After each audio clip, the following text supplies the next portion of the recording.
लोगों ने पहला चैप्टर पढ़ा, दूसरा चैप्टर पढ़ा, तीसरा चैप्टर पढ़ा, चौथे चैप्टर में पढ़ेंगे जो द्विघात समीकरण है।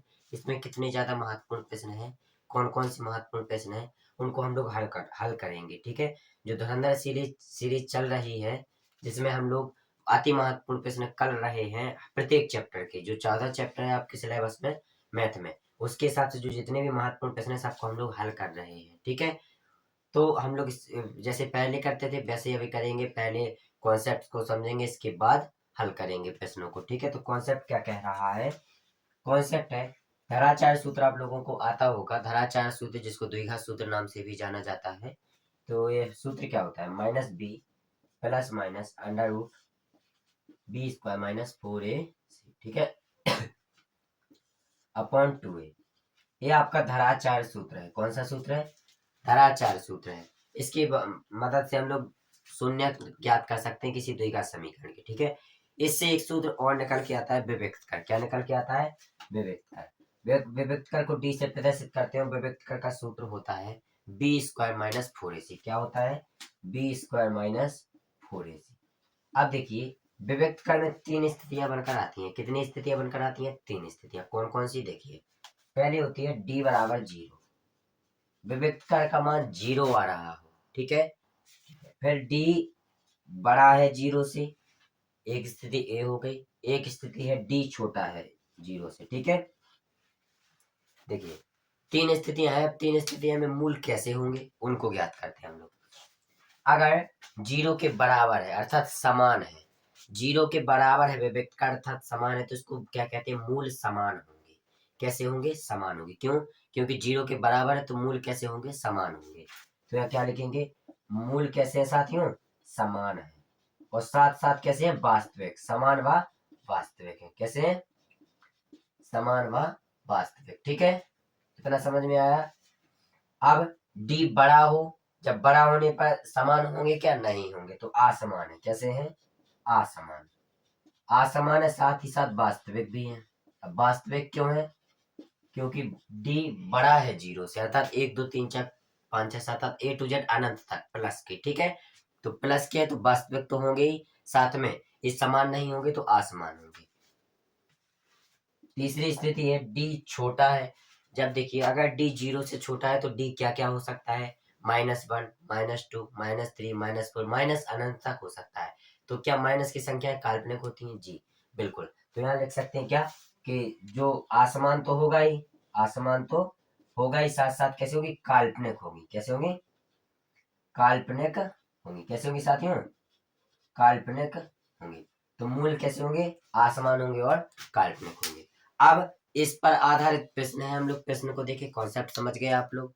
ठीक है, अब प्रश्नों को हल करते हैं। ठीक है, प्रश्न क्या कह रहे हैं? पहला प्रश्न की ओर बढ़ते हैं हम लोग। पहला प्रश्न, ठीक है, क्वेश्चन नंबर एक। क्वेश्चन नंबर एक क्या कह रहा है? क्वेश्चन नंबर एक क्या कह रहा है? देखिए, विविक्त कर के लिए, कौन किसके लिए साथियों? विविक्त कर के लिए। तो विविक्त कर वाला फॉर्मूला देखें हम लोग। विविक्त कर देखिए, ए टू जेड कोई भी ले लेते हैं। हम लोगों ने ले लिया एक्स स्क्वायर प्लस के 4x। ठीक है, एक्स स्क्वायर प्लस के 4x और प्लस के 4 बराबर 0। ये हमने एक द्विघात समीकरण ले लिया है। इससे इसके विविक्त कर को ज्ञात करना है। कैसे ज्ञात करेंगे? देखिए, हम लोग A X square plus B X plus C से तुलना कर लेंगे। ठीक है, तुलना कर लेंगे तो ए बराबर कितना आ जाएगा? 1 आ जाएगा, बी बराबर 4 आ जाएगा, सी बराबर भी 4 आ जाएगा। डी विभक्त का निकालेंगे, बी स्क्वायर माइनस 4ac। तो डी बराबर क्या आ जाएगा? 4 का स्क्वायर माइनस 4 गुणे ए गुणे 4। ठीक है, तो डी बराबर कितना आ जाएगा? 16 माइनस 16। तो डी बराबर आ जाएगा 0। आ जाएगा कि नहीं आ जाएगा? अब डी 0 है तो इसके मूल कैसे होंगे? इसके शून्य कैसे होंगे? शून्य होंगे समान, क्योंकि डी बराबर 0 है। समान होंगे, साथ साथ कैसे होंगे? वास्तविक होंगे। समान के साथ साथ कैसे होंगे? वास्तविक होंगे। ठीक है, इतना समझ आया आप लोगों को? आप लोग विविक्त कर की सहायता से मूलों को ज्ञात कर सकते हैं कि मूल समान होंगे, असमान होंगे। इतना समझ आया ना आप लोगों को? आगे के प्रश्नों को और बढ़े हम लोग। ठीक है, आगे के प्रश्नों को बढ़ते हैं, कैसे करेंगे। ठीक है, क्वेश्चन नंबर 2 क्या कह रहा है? देखिए, क्वेश्चन नंबर 2 क्या कह रहा है देखिए आप लोग। ठीक है, अब बोला गया है इसमें कि यदि समीकरण, क्वेश्चन दो क्या बोला गया है, क्वेश्चन नंबर 2, यदि समीकरण क्या दिया गया है, समीकरण एक्स स्क्वायर माइनस के एक्स माइनस 8 बराबर 0 है। इसका एक मूल है वो कितना है, एक मूल साथियों कितना है, 2 दिया गया है, एक मूल 2 दिया गया है, के का मान ज्ञात करना है। देखिए इस प्रकार के प्रश्न बहुत ज्यादा आते हैं। आपको एक मूल दे दिया गया होगा, उसमें कांस्टेंट का मान ज्ञात करना होगा। यहाँ के की जगह पी भी हो सकता था, के की जगह लैम्डा भी हो सकता था, के की जगह डेल्टा भी हो सकता था, ए टू जेड कोई भी कांस्टेंट हो सकता था और हमको उस कांस्टेंट का मान ज्ञात करना है, जबकि इसमें एक मूल 2 दिया गया, ए टू जेड कुछ भी दिया गया हो। ठीक है, कैसे हल करेंगे, तो जहां अगर एक मूल 2 दिया गया है तो x बराबर 2 रख देंगे। क्या रख देंगे, x बराबर 2 रख देंगे। कैसे हल करेंगे, देखिए जहां जहां इस समीकरण में x दिख रहा है वहां वहां 2 रख दो, तो x का स्क्वायर अर्थात 2 का स्क्वायर माइनस के गुणे x की जगह कितना रखेंगे, 2 रखेंगे, माइनस 8 रखेंगे बराबर 0। क्या हो जाएगा, 2 दूनी 4 हो जाएगा, माइनस के 2 के हो जाएगा, माइनस के 8 बराबर 0। इतना समझ आया आप लोगों को। ठीक है, अब देखिए माइनस का 2 के हो जाएगा, माइनस का 8 में प्लस का 4 जाएगा तो माइनस का 4 बचेगा बराबर 0। माइनस के 2 के बराबर क्या हो जाएगा साथियों, प्लस का 4, और के बराबर क्या हो जाएगा, 4 बटे माइनस के 2, 2 से कट जाएंगे तो के बराबर कितना हो जाएगा, माइनस के 2। क्या आपको इतना समझ आया, क्या आपको इतना समझ आया, इस तरीके से आप लोग निकाल सकते हैं क्या, दोहरा दें हम। देखिए देखिए आपको समीकरण दिया गया होगा, उसमें एक मूल दिया गया होगा और कांस्टेंट का मान ज्ञात करना होगा हमको। तो समीकरण ये था, तो हमने उस जो एक मूल दिया गया उसको x के रूप में प्रदर्शित कर लिया और x का मान 2 रख दिया। समीकरण में x का मान 2 रखेंगे, जहां जहां x है वहां वहां 2 रखेंगे और इसको हल करेंगे तो k का मान 2 आ जाएगा। क्या आप लोग कर सकते हैं इस प्रकार के प्रश्न, बहुत ज्यादा महत्वपूर्ण होते हैं। ठीक है, क्वेश्चन नंबर 3 की ओर बढ़े, क्वेश्चन नंबर 3 की ओर बढ़े। क्वेश्चन नंबर 3 क्या कह रहा है, देखिए क्वेश्चन नंबर 3, क्वेश्चन नंबर 3 कह रहा है 1/x² प्लस 5 बराबर 1/9। इसमें x की find the value of x, इसमें x की वैल्यू निकालनी है। क्या निकालनी है, x की वैल्यू निकालनी है। पहले बहुत सारे ऐसे प्रश्न थे जिनमें x की वैल्यू निकालनी पड़ती थी, उसी प्रकार का एक ये भी प्रश्न है। कुछ नहीं करेंगे, बाज गुणा रहता है इनका क्रॉस मल्टीप्लाई कर देंगे, क्रॉस मल्टीप्लाई करेंगे तो क्या हो जाएगा, x² प्लस 5 बराबर 9 हो जाएगा। हो जाएगा कि नहीं हो जाएगा, तो x² बराबर क्या हो जाएगा, 9 माइनस 5। x² बराबर क्या हो जाएगा साथियों, 4।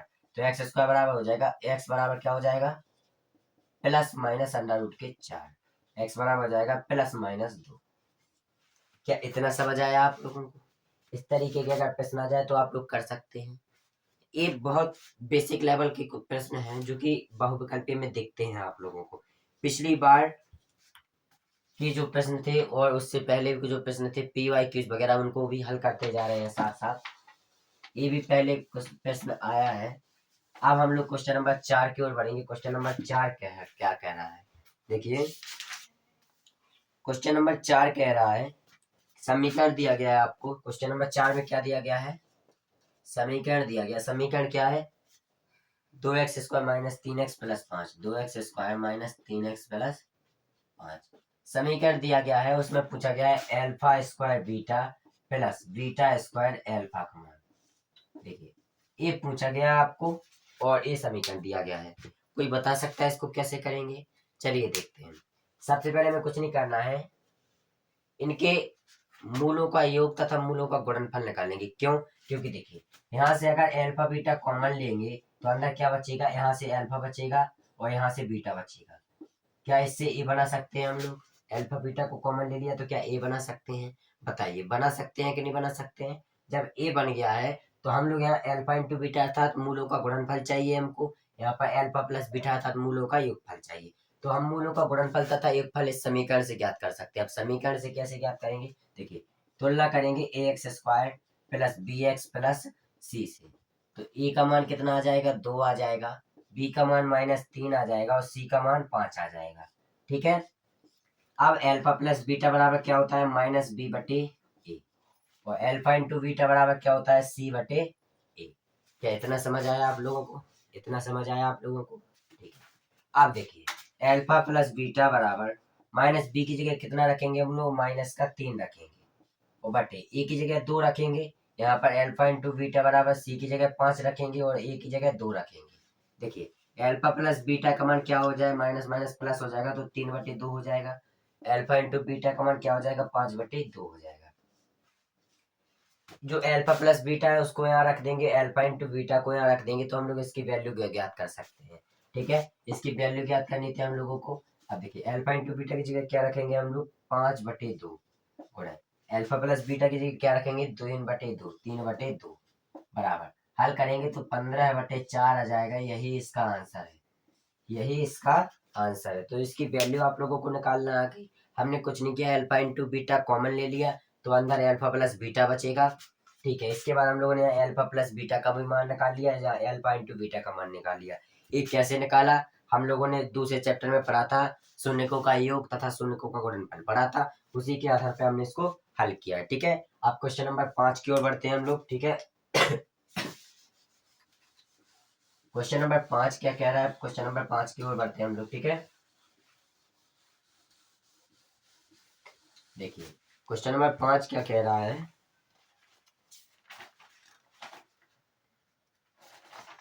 बोला गया है कि गुणनखंड विधि द्वारा गुणनखंड को निकालना है। समीकरण दिया गया है, समीकरण कैसे दिया गया है, अंडर रूट के 2x² अंडर रूट के 2x² plus 7x plus 5 under root 2। देखिए आप लोगों को ये लगता होगा कि हम लोग अंडर रूट वाले प्रश्नों को हल नहीं कर पाते, अंडर रूट वाले प्रश्नों को हल नहीं कर पाते, तो इनको हल कैसे करेंगे। देखिए कुछ नहीं करना है हमें, सबसे पहले तो जैसे ही करते थे वैसे ही करेंगे, बाहर बाहर का गुणा करेंगे तो क्या हो जाएगा, 5 अंडर रूट 2 गुणा अंडर रूट 2 करेंगे कितना आ जाएगा, 10 आ जाएगा। अब तो ये सब देखना है कि गुणा करने पर 10 आए, जोड़ने घटाने पर 7 आए, तो 5 और 2 7 होता है और 5 और 2 का गुणा करें तो 10 होता है। तो इसको तोड़ेंगे, अंडर रूट के 2x² प्लस के 5x प्लस के 2x प्लस के 5 अंडर रूट 2। देखिए यहाँ से क्या स्पष्ट हो रहा है कि 5 और 2 को जोड़ेंगे तो 7x हो जाएगा और 5 और 2 का गुणा करेंगे तो 10 हो जाएगा। दो दो के पेयर बना लेंगे। अब आपको यहाँ कॉमन लेने में समस्या आती होगी तो सिंपल तरीके से कॉमन लेंगे। इन दोनों में क्या दिख रहा है आपको, x कॉमन दिख रहा है, इसमें भी x है इसमें भी x है, तो हम लोग x को कॉमन ले लेते हैं। x को कॉमन ले लिया तो अंडर रूट के 2x बचा, साथ में यहाँ पर 5 बचा। यहाँ पर देखिए, यहाँ पर अगर यहाँ पर अंडर रूट 2 लाना है और यहाँ पर 2 दिया गया है तो इसके ऐसा 2 में से क्या लिया जाए कि अंडर रूट 2 बचे। देखिए हमने आपको बताया था कि 2 में 2 अंडर रूट छुपे रहते हैं, छुपे रहते हैं कि नहीं छुपे रहते हैं। अब अगर हमने एक अंडर रूट 2 को कॉमन ले लिया तो यहाँ पर 2 बचेगा, अंडर रूट 2 बचेगा कि नहीं बचेगा। हमने यहाँ से अंडर रूट 2 को कॉमन ले लिया, अंदर क्या बचेगा, यहाँ पर अंडर रूट 2x बचेगा कि नहीं बचेगा, बताइए आप लोग, बचेगा कि नहीं बचेगा। तो हमने यहाँ से जो 2 को अंडर रूट 2 लिख सकते हैं, एक अंडर रूट 2 को कॉमन ले लिया तो एक अंडर रूट 2 बचा। ठीक है, इसके बाद देखिए 5 अंडर रूट 2 में से हमने अंडर रूट 2 कॉमन लिया तो क्या बचा, यहाँ पर 5 बचा बराबर 0। देखिए ये दोनों ब्रैकेट सेम हो गए तो इन दोनों ब्रैकेट में से एक ब्रैकेट को बाहर कॉमन ले लेते हैं। तो अंडर रूट के 2x प्लस के 5 कॉमन ले लिए हैं तो अंदर क्या बचेंगे, x प्लस अंडर रूट बराबर 0। इतना समझ आया आप लोगों को। अब सेम वैसे ही करेंगे, अंडर रूट 2x प्लस 5 बराबर 0 रख देंगे और x प्लस अंडर रूट 2 बराबर 0 रख देंगे। तो यहाँ पर x का मान क्या आ जाएगा साथियों, अंडर रूट 2x का मान क्या आ जाएगा, माइनस का 5 आ जाएगा और x का मान क्या आ जाएगा, -5 बटे अंडर रूट 2। यहाँ से x का मान क्या आ जाएगा, माइनस अंडर रूट 2। इतना समझ आया आप लोगों को, बताइए इतना समझ आया। अब हम लोग आगे के प्रश्नों की ओर बढ़ते हैं। 5वां प्रश्न आप लोगों ने कर लिया, क्या इस तरीके से आप लोग कर सकते हैं, दोहरा दें इन प्रश्नों को। कुछ नहीं किया हमने, बार बार का गुणा किया तो 10 आया। अब देखिए तोड़ेंगे तो 5 और 2 10, 5 गुणा 2 के साथ करेंगे तो 10 हो जाएगा और 5 और 2 7x हो जाएगा। हमने इनमें से x को कॉमन ले लिया तो यहाँ पर अंडर रूट 2x बचेगा, यहाँ पर 5 बचेगा। यहाँ से हमने अंडर रूट 2 को कॉमन लिया तो यहाँ पर अंडर रूट 2x बचेगा, साथ में 5 बचेगा। और फिर इनको अंडर रूट 2x प्लस 5 को कॉमन ले लिया, सेम में शेयर कर दिया तो x का मान -5 बटे अंडर रूट 2 आ गया और x का मान माइनस का अंडर रूट 2 आ गया। आगे बढ़ते हैं क्वेश्चन नंबर 6 की ओर बढ़ते हैं। क्वेश्चन नंबर 6 क्या कह रहा है, आप देखिए अब हमारे हिसाब से थ्योरी बेस्ड प्रश्न है। कैसे प्रश्न है, थ्योरी बेस्ड।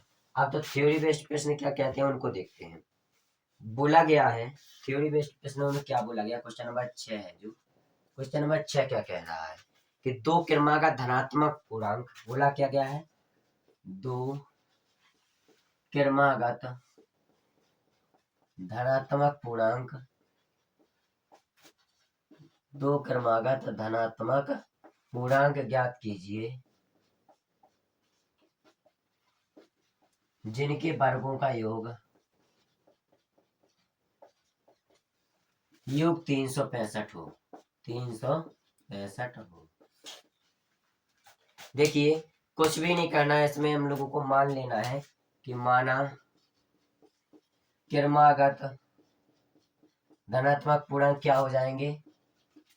देखिए इसमें सम विषम की चर्चा नहीं की गई है तो डायरेक्ट हम लोग x प्लस 1 मान लेंगे। तो पहला पूर्णांक हो जाएगा वो x हो जाएगा और क्रमागत दूसरा पूर्णांक x प्लस 1 हो जाएगा। अब बोला गया है कि इनके वर्गों का योग 365 है, अर्थात x का वर्ग प्लस x प्लस 1 का वर्ग, इनका योग कितना है 365 है। इसको हम लोगों को हल कर लेना है, का ये हल, ठीक है, एक्स स्क्वायर हो जाएगा यहाँ ए प्लस बी का होल स्क्वायर हो जाएगा, तो A square plus B square plus 2ab, ठीक है, बराबर 365। इसको हल करेंगे तो 2x स्क्वायर हो जाएगा, यहाँ पर प्लस का 2x हो जाएगा और 365 इस तरफ आ जाएगा तो प्लस का 1 माइनस का 365 बराबर 0। तो यहाँ से समीकरण क्या बन जाएगा, 2x स्क्वायर प्लस के 2x और माइनस के 364 बराबर 0। यहाँ से हम लोग 2 को कॉमन ले सकते हैं, तो 2 को कॉमन ले लिया तो अंदर क्या बचा, एक्स स्क्वायर प्लस के एक्स और माइनस के 182, कितना बचा, माइनस के 182 बराबर 0। तो समीकरण क्या बन जाएगा, एक्स स्क्वायर प्लस के एक्स माइनस के 182 बराबर 0। अब देखिए क्या आप लोग इसके आगे कर सकते हैं, बताइए कर सकते हैं क्या नहीं कर सकते हैं। तो ये आप लोगों के लिए होमवर्क है, आप लोग करके लाना, ठीक है, स्वयं करना, सिंपल क्वेश्चन है, गुणनखंड बन गया। अब गुणनखंड तो आप लोग कर सकते हैं, चाहे तो श्रीधराचार्य सूत्र वाली विधि से भी लगा सकते हैं या फिर सिंपल गुणनखंड के रूप में हल कर सकते हैं, ठीक है। तो ये होमवर्क है आप लोगों को, क्या है, होमवर्क, इसको आप लोग स्वयं लगाएंगे, लगा लेंगे कि नहीं लगा लेंगे बताइए, नहीं लगा पाएंगे तो हम स्वयं कर देंगे। चलिए ठीक है, तो आप लोग लगा के आना इसको, ठीक है। अब क्वेश्चन नंबर 7 की ओर बढ़ते हैं। क्वेश्चन नंबर 7 क्या कह रहा है, क्वेश्चन नंबर 7 क्या कह रहा है, देखिए क्वेश्चन नंबर 7 भी थ्योरी बेस्ड है, ठीक है। क्वेश्चन नंबर 7 क्या है, क्वेश्चन नंबर 7, अब क्वेश्चन नंबर 7 क्या है, देखिए बोला गया है कि एक बगीचे का परिमाप 120 मीटर है, एक बगीचे का परिमाप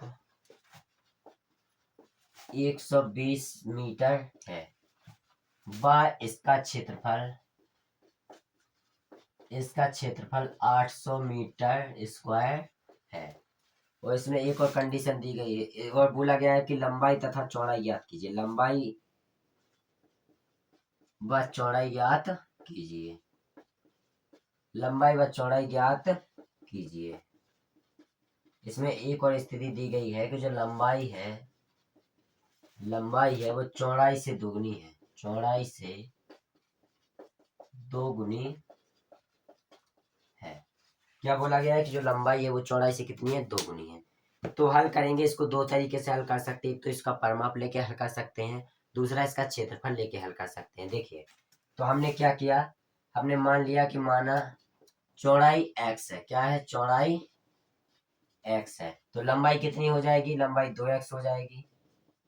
क्यों, क्योंकि बोला गया है कि जो लंबाई है वो चौड़ाई से दोगुनी है, तो अगर चौड़ाई x है तो दोगुनी यानी कि 2x हो जाएगी लंबाई, ठीक है। इसको हल करेंगे परिमाप की विधि से, तो बगीचे का परिमाप बराबर 120 दिया गया है। देखिए अब बगीचे का परिमाप अर्थात आयत का परिमाप, क्यों, क्योंकि इसमें लंबाई चौड़ाई की बात हो रही है तो आयत होगा, तो आयत का परिमाप क्या होता है, 2 ब्रैकेट में l प्लस बी, अर्थात 2 ब्रैकेट में लंबाई धन चौड़ाई, तो 2 ब्रैकेट में लंबाई धन चौड़ाई बराबर क्या दिया गया है, 120। तो लंबाई कितनी है साथियों, x है, प्लस चौड़ाई कितनी है, नहीं, लंबाई 2x है और चौड़ाई x है, बराबर 120। इतना समझ आया। इसको हल करेंगे तो 2 ब्रैकेट में यहाँ क्या हो जाएगा, एक्स 2x कितना हो जाएगा 3x बराबर 120, गुणा कर देंगे तो 3 दूनी 6x बराबर 120, तो x बराबर कितना हो जाएगा साथियों 20, कितना हो जाएगा 20। तो जब चौड़ाई निकल के आ गई 20 तो लंबाई कितनी थी 2x, अर्थात लंबाई कितनी हो जाएगी 40 हो जाएगी कि नहीं हो जाएगी। इतना समझ आया आप लोगों को। इसको एक तरीके से और कर सकते हैं कि अगर इसमें क्षेत्रफल बराबर 800 दिया गया है और बगीचे का क्षेत्रफल अर्थात आयत का क्षेत्रफल क्या होता है, आयत का क्षेत्रफल क्या होता है, आयत का क्षेत्रफल होता है लंबाई गुणे चौड़ाई, तो लंबाई गुणे चौड़ाई बराबर 800 दिया गया है। लंबाई क्या है, लंबाई 2x है और चौड़ाई x है, बराबर 800 दिया गया है। 2x स्क्वायर बराबर 800 दिया गया है, तो x स्क्वायर बराबर क्या हो जाएगा 400 हो जाएगा, क्यों, क्योंकि 2 से 800 कट जाएगी, तो x बराबर क्या हो जाएगा प्लस माइनस के अंडर रूट के 400, तो x बराबर प्लस माइनस के 20 हो जाएगा, क्योंकि दूरी कभी माइनस में ली नहीं जाती, तो x बराबर 20 आ गया। अब चौड़ाई 20 आ गई तो लंबाई कितनी होगी, जो कि दुगनी थी, तो लंबाई कितनी होगी 40 होगी, लंबाई कितनी होगी 40 होगी, ठीक है, मीटर। इतना समझ आया आप लोगों को। अब आगे के प्रश्न की ओर बढ़े। हमने कुछ नहीं किया इसमें, देखो सबसे पहले परिमाप की विधि से भी कर सकते हैं। हमने लंबाई चौड़ाई को x मान लिया, तो जो इसमें प्रश्न के अनुसार क्या था कि अगर चौड़ाई से दुगनी है लंबाई, तो अगर चौड़ाई को x माना तो लंबाई अपने आप 2x हो जाएगी। उसी प्रकार से हमने हल कर दिया। बगीचे का परिमाप क्या होता है, 2 ब्रैकेट में लंबाई धन चौड़ाई। समझ में आया इतनी बात आपको, ठीक है। अब हम लोग क्वेश्चन नंबर 8 की ओर बढ़ेंगे। क्वेश्चन नंबर 8 क्या कह रहा है, अच्छा प्रश्न है क्वेश्चन नंबर 8, देखिए क्वेश्चन नंबर 8 क्या कह रहा है।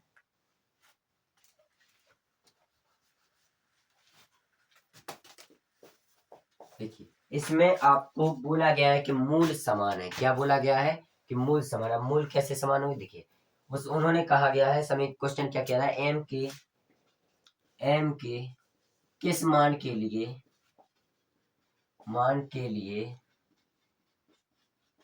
लिए समीकरण m plus 1 x square plus 2m plus 3 बाहर x और प्लस के 2m प्लस 3 बराबर 0 के मूल समान होंगे। क्या बोला गया, के मूल समान होंगे। अब देखिए हमने आप लोगों को बताया था कि अगर मूल समान है तो कैसी स्थिति बनेगी, विभक्त कर बराबर क्या होगा, विभक्त कर बराबर 0 होगा। अगर मूल समान है तो विभक्त कर बराबर क्या होगा 0 होगा। तो यहाँ पर ये स्थिति क्या प्रकट कर रही है कि डी बराबर क्या होगा 0 होगा। अगर हमने डी बराबर 0 रख दिया तो यहाँ से एम का मान निकाल सकते हैं। कैसे निकालेंगे, देखिए सबसे पहले तुलना कर लेंगे ए एक्स स्क्वायर प्लस के बी एक्स प्लस सी से तुलना कर लेंगे हम लोग। तो ए का मान क्या आ जाएगा एम प्लस 1, बी का मान क्या आ जाएगा 2 ब्रैकेट में m प्लस 3, ठीक है, और सी का मान क्या आ जाएगा 2m प्लस 3। इतना समझ में आया आप लोगों को, ठीक है। अब हम लोग देखेंगे, देखो विभक्त कर क्या होता है, डी बराबर B square minus 4ac। D की जगह पर क्या रखना है 0, क्यों रखना है 0, क्योंकि मूल समान है। अगर मूल समान है तो डी की जगह पर क्या रखेंगे 0 रखेंगे। तो हमने डी की जगह पर 0 रखेंगे तो क्या स्थिति होगी, बी स्क्वायर माइनस 4ac बराबर 0। बी का मान क्या है साथियों 2m प्लस 3 का वर्ग होल स्क्वायर, ठीक है, माइनस 4ac, 4 गुणे ए का मान कितना है m प्लस 1 और सी का मान कितना है 2m प्लस 3 बराबर 0। इसको हल करेंगे, करें हम हल इसको जब हल करेंगे तो कैसे होगा, इसका अंदर गुणा हो जाएगा तो 2m प्लस 6 का होल स्क्वायर हो जाएगा प्लस माइनस इसका यहाँ पर गुणा करेंगे तो यहाँ 4m प्लस के 4 हो जाएगा और इसका गुणा हो जाएगा 2m प्लस के 3 के साथ। अब इसको हल करें हम लोग, इसको हल करेंगे तो यहाँ ए प्लस बी का होल स्क्वायर लग जाएगा, यानी कि ए का स्क्वायर 4m स्क्वायर हो जाएगा प्लस का 36 हो जाएगा और प्लस का 2ab अर्थात 24m हो जाएगा, ठीक है, माइनस अब यहाँ गुणा करेंगे तो 4m का 2m के साथ होगा तो 4 दूनी 8m स्क्वायर हो जाएगा। अब 4m का 3 के साथ होगा तो माइनस का 4 थी 12m हो जाएगा। अब 4 का गुणा 2m के साथ होगा तो देखिए माइनस का गुणा होता रहेगा, माइनस का 4 का गुणा 2m के साथ होगा तो माइनस के 8m होगा और -4 का गुणा 3 के साथ होगा तो -12 होगा बराबर 0। यही से हम लोग हल करते हैं। देखिए 4m² में से 8m² जाएगा तो -4m² बचेगा। ठीक है, 24m में 12m जाएगा तो कितना बचेगा, 12m बचेगा। और 12m में से भी 8m जाएगा तो +4m बचेगा। 4m बचेगा कि नहीं बचेगा। और देखिए 36 में से 12 जाएगा, 36 में से कितना जाएगा, 12 जाएगा तो कितना बचेगा, 24 बचेगा, यानी कि +24 बचेगा बराबर 0। -4 को कॉमन ले लेते हैं तो -4 को कॉमन ले लेंगे तो अंदर m² बचेगा, -m बचेगा और -6 बचेगा बराबर 0। यहाँ से समीकरण क्या मिल गया है हमको, यहाँ से समीकरण मिल गया है m² - 6 बराबर 0। क्या आप लोग इसको हल कर सकते हैं? चलिए देखते हैं। अगर अब क्या करना है कि गुणा करने पर 6 आ जाए और जोड़ने घटाने पर 1 आ जाए। सोचिए आप लोग संख्या की गुणा करने पर 6 आ जाए, जोड़ने घटाने पर 1 आ जाए। तो देखिए 3 दूनी 6 होता है और 3 में से 2 गया तो 1 बचता है। तो इसी तरीके से हम लोग हल करेंगे। m² हो जाएगा, यहाँ -3m हो जाएगा और +m हो जाएगा। हो जाएगा कि नहीं हो जाएगा, सॉरी +2m हो जाएगा। -6 बराबर 0। देखिए अब 3m में से 2m गया तो -m बच जाएगा और 3 और 2 का गुणा होगा तो -6 हो जाएगा।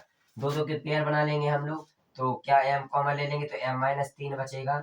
यहाँ के प्लस के 2 कॉमन ले लेंगे तो m-3 बचेगा बराबर 0। यहाँ से m-3 को कॉमन ले लेंगे तो अंदर क्या बचेगा, m+2 बचेगा बराबर 0। तो m का मान क्या आ जाएगा साथियों, m-3 बराबर 0, तो m का मान 3 आ जाएगा। यहाँ पर m+2 बराबर 0, तो m का मान -2 आ जाएगा। देखिए एक बार इसको दोहरा देते हैं, हमने कुछ भी नहीं किया इसमें। देखिए समीकरण दिया गया था, बोला गया था इसके मूल समान है। अगर मूल समान है तो d बराबर 0 रखेंगे, d अर्थात विभक्तर बराबर 0 रखेंगे। तो हमने कुछ भी नहीं किया, इसकी तुलना कर दी तो a b c का मान निकाल लिया। विभक्त का क्या होता है, b² - 4ac बराबर में 0 रखेंगे। क्यों 0 रखेंगे, क्योंकि इसके मूल समान है। कुछ भी नहीं करेंगे, b का स्क्वायर कर दिया, यानी कि b का स्क्वायर कर दिया, -4ac रख दिया। तो एक समीकरण हमको प्राप्त हुआ m² - m - 6। क्या समीकरण प्राप्त हुआ, m² - m - 6। यहाँ सिर्फ कैलकुलेशन है, यहाँ पर क्या है, सिर्फ कैलकुलेशन है। ठीक है, तो ये समीकरण हो गया। आप समीकरण से हमने m की मान निकाल लिए, m की मान निकाल लिए कि नहीं निकाल लिए। आप देखिए आगे के प्रश्न की ओर बढ़े। क्या आप लोगों को ये समझ में आया, समझ के नहीं आया। अब आगे के प्रश्न की ओर बढ़ते हैं हम लोग। मिटा दें इसको, ठीक है।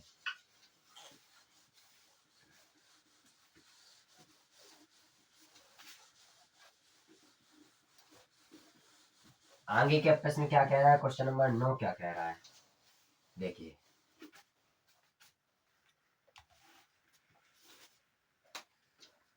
क्वेश्चन नंबर 9 बोला गया है कि 2 क्रमागत विषम पूर्णांकों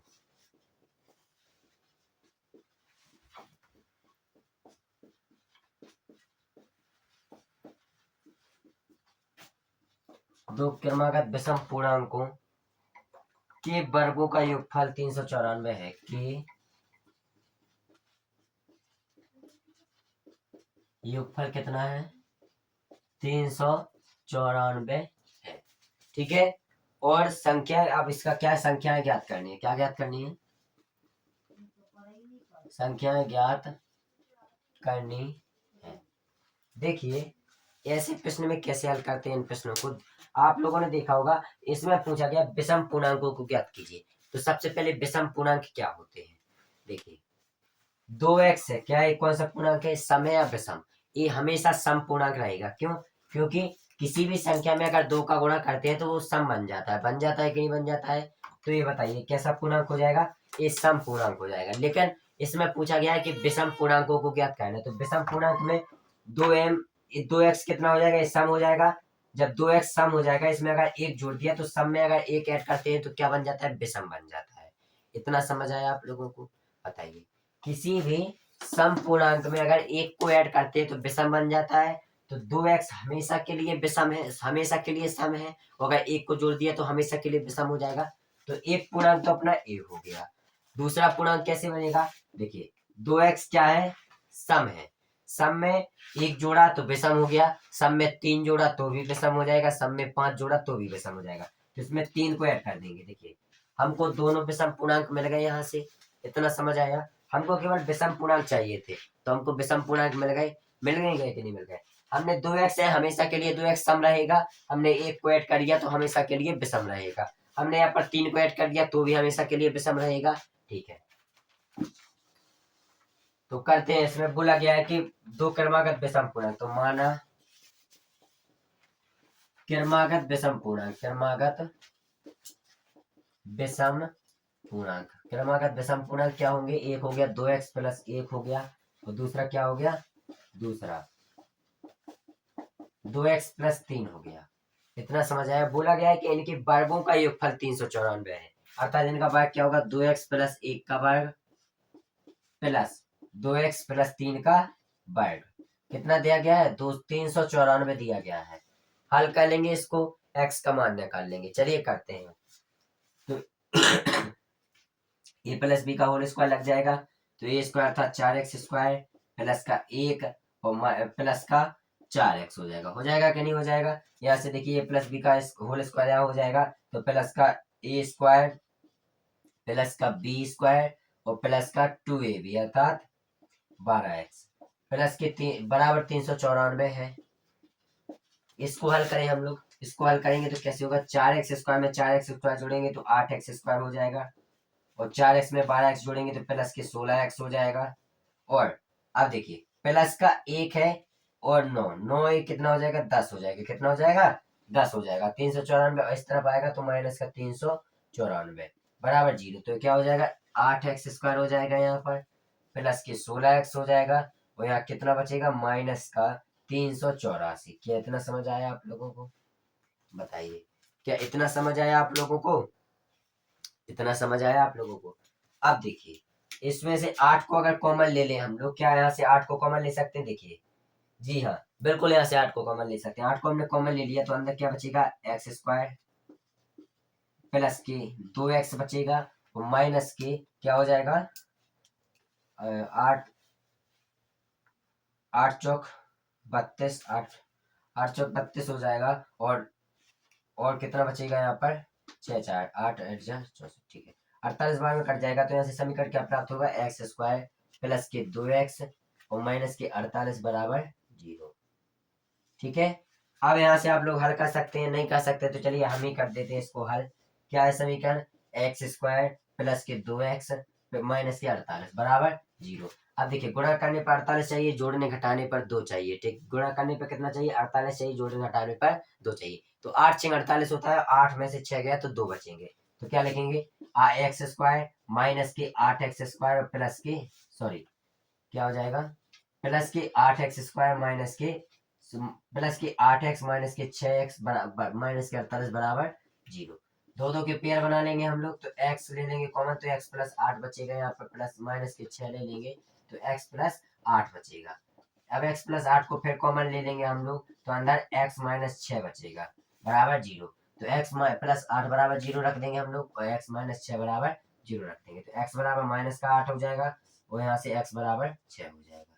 देखिए क्या इतना समझ आया आप लोगों को? अब x का मान माइनस को छोड़ देंगे हम लोग, x का मान माइनस छोड़ देंगे, x का मान प्लस ले लेंगे। जब x का मान प्लस ले लेंगे तो संख्या क्या थी? 2x प्लस 1, तो 2 गणे x का मान 6 है प्लस 1, तो बराबर क्या हो जाएगा? 6 12 1 13, 1 तो 13 हो जाएगी।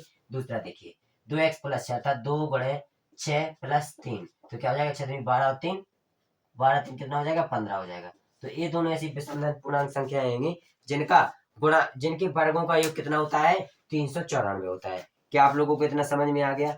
अब आगे के प्रश्न की ओर बढ़े हम लोग। आगे के प्रश्न क्या कहते हैं? बढ़े हम लोग। ठीक है, माइनस भी रख के कर सकते हैं, कोई प्रॉब्लम नहीं है, लेकिन इतना समझ में आया। हमने दो विषमधन पूर्णांक को लिया, ठीक है, विषमधन पूर्णांक लिया। जब विषम पूर्णांक ले लिया तो उनके वर्गों का 394 रख दिया। सिंपल कैलकुलेशन की तो हमको एक समीकरण प्राप्त हो गया, एक द्विघात समीकरण प्राप्त हो गया। द्विघात समीकरण एक प्राप्त हो गया है, तो इसी द्विघात समीकरण को हमने हल किया, तो x का मान 6 ज्ञात कर लिया है। x का मान 6 उन संख्याओं में रख देंगे तो वे संख्याएं ज्ञात हो जाएंगी। हो जाएंगी कि नहीं हो जाएंगी? अब हम लोग क्वेश्चन नंबर 10 की ओर बढ़ते हैं। क्वेश्चन नंबर 10 क्या कह रहा है? ठीक है, क्वेश्चन नंबर 10 क्या कह रहा है? देखिए क्वेश्चन नंबर 10 क्या कह रहा है, देखते हैं। ठीक है, क्वेश्चन नंबर 10 तक ही रहने देंगे हम लोग, एक प्रश्न और समझेंगे इसके बाद। हम लोग कल सीधा 5वां चैप्टर पढ़ेंगे, अब नहीं पढ़ेंगे इसके बाद, ठीक है। एक क्वेश्चन और हम आप लोगों को बता दे रहे हैं, महत्वपूर्ण है, जो कि रेलगाड़ी वाला प्रश्न बहुत बार आता है, रेलगाड़ी वाला प्रश्न, तो हम लोग रेलगाड़ी वाले प्रश्नों को हल करेंगे, ठीक है। रेलगाड़ी वाले प्रश्नों को हल करेंगे। प्रश्न क्या बोला गया है कि एक रेलगाड़ी एक समान चाल से 180 किलोमीटर दूरी तय करती है। क्वेश्चन नंबर 10 है, एक रेलगाड़ी समान चाल से, देखिए ये 2024 में पूछा गया है, 2024 में पूछा गया है, एक रेलगाड़ी समान चाल से 180 किलोमीटर तय करती है, दूरी तय करती है। जितना समझ आया आप लोगों को, एक रेलगाड़ी समान चाल से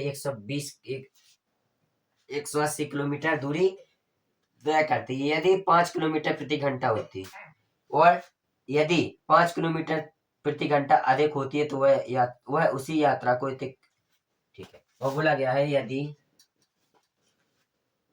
5 किलोमीटर प्रति घंटा अधिक होती है, अधिक होती है, यदि 5 किलोमीटर प्रति घंटा अधिक होती है तो वह उसी यात्रा को आधा घंटा कम लेती है, तो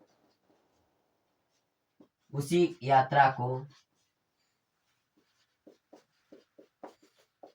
आधा घंटा कम में तय करती है, कम में तय करती है। बोला गया है रेलगाड़ी की चाल ज्ञात कीजिए, क्या ज्ञात करना है, रेलगाड़ी की चाल ज्ञात करना है, रेलगाड़ी की क्या ज्ञात करना है, चाल ज्ञात करना है। देखिए बहुत महत्वपूर्ण प्रश्न है, बहुत ही ज्यादा महत्वपूर्ण प्रश्न है, पेपरों में कैसे इसी प्रकार से आ जाएगा, 6 नंबर का भी आ जाता है, 4 नंबर का भी आ जाता है, तो आप लोग इसको कैसे हल करेंगे। सबसे पहले तो यहाँ पर मान लेंगे, माना रेलगाड़ी की चाल क्या हो जाएगी, एक्स हो जाएगी, माना रेलगाड़ी की चाल क्या हो जाएगी, एक्स हो जाएगी, रेलगाड़ी की चाल, रेलगाड़ी की चाल क्या हो जाएगी, यहाँ पर हमने रेलगाड़ी की चाल को क्या मान लिया है, एक्स मान लिया, रेलगाड़ी की चाल को क्या मान लिया है, एक्स मान लिया। जब रेलगाड़ी की चाल एक्स हो जाएगी तो समय कितना लेगी, समय बराबर क्या होता है, वो दूरी क्या है, सॉरी दूरी क्या दी गई है, दूरी 180 दी गई है, 180 किलोमीटर दी गई है, तब समय क्या लगेगा, समय बराबर क्या हो जाएगा साथियों, ये पहली स्थिति के लिए समय है, पहली स्थिति के लिए समय कितना लगेगा, पहली स्थिति के लिए समय लगेगा, समय का फॉर्मूला क्या होता है, चाल बराबर दूरी बटे समय होता है, चाल बराबर दूरी बटे समय होता है, तो दूरी बराबर चाल, समय बराबर क्या होगा, दूरी बटे चाल, दूरी बटे चाल, क्या यही होगा, ठीक है। देखिए दूरी क्या है, यहाँ पर दूरी है 180 किलोमीटर और चाल क्या है एक्स, तो पहली स्थिति में समय बराबर ही हो जाएगा, पहली स्थिति में समय बराबर ही हो जाएगा। दूसरी स्थिति देखते हैं, सेकंड कंडीशन, सेकंड कंडीशन क्या कह रही है, सेकंड कंडीशन कह रही है कि 5 किलोमीटर घंटा अधिक होती है, चाल 5 किलोमीटर घंटा अधिक हो रही है, तो यहाँ पर चाल क्या हो जाएगी साथियों, सेकंड कंडीशन में x प्लस 5, एक्स पहले थी 5 किलोमीटर अधिक हो रही है, x प्लस 5 हो जाएगी चाल, तो अब यहाँ समय क्या लगेगा, देखिए दूरी तो उतनी है, दूरी कितनी है 180 किलोमीटर, तो यहाँ पर समय कितना लगेगा, समय बराबर होगा दूरी बटे चाल, दूरी बटे चाल, दूरी क्या है यहाँ पर 180 है, वह चाल कितनी है x प्लस 5, तो देखिए पहली स्थिति के लिए समय बहुत है, दूसरी स्थिति के लिए समय a है, इतना समझ आया। फिर उन्होंने प्रश्न में क्या बोला गया है, फिर उन्होंने प्रश्न में क्या बोला है कि वह 1 घंटा समय कम लेती है, 1 घंटा समय ले रही है। देखिए तो अगर हमको दोनों समय को बराबर करना है, पहला समय क्या था 180 बटे एक्स, और दूसरा समय क्या है 180 बटे एक्स प्लस 5। देखिए अब देखना, इसमें ये समय कम ले रही है, आधा घंटा समय एक कम ले रही है, अगर आधा घंटा समय एक कम लेगी तो बताइए किसमें घटाएंगे क्या किसमें जोड़ेंगे, देखिए इन दोनों को बराबर करना है, तो अगर ये आधा घंटा समय कम ले रही है तो इसमें आधा घंटा जोड़ देंगे।